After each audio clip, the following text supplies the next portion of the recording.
আসলে যারা চট্টগ্রামের পেশেন্টরা এখানে আসে, আসলে আসলে আপনাদের কাছ থেকে আসলে কতটুক আশানুরূপ সার্ভিসটা পায়?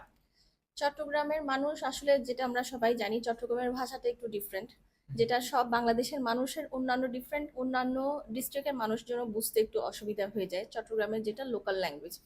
তো যেটা বেনিফিট পায় সেটা হচ্ছে, যেহেতু আমি চট্টগ্রাম থেকে এসেছি, তো আমি চট্টগ্রামের ল্যাঙ্গুয়েজটা বলতে পারি না পারি, কিন্তু আমি বুঝতে যথেষ্ট পরিমাণ ভালোই পারি। তো তারা তাদের নিজের ভাষা, মনের ভাষা, তাদের যা রোগ, তাদের যা সমস্যা, নিজের মনের ভাষাটা সেভাবে আমার কাছে প্রকাশ করতে পারে।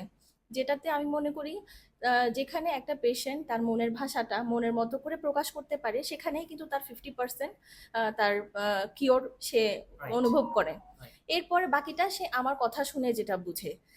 আমি ওকে যা যা অ্যাডভাইস দিচ্ছি, যা যা ট্রিটমেন্ট দিচ্ছি, সেটাও সে কিন্তু ঠিক ওইভাবেই বুঝে নিচ্ছে। হুম, হুম।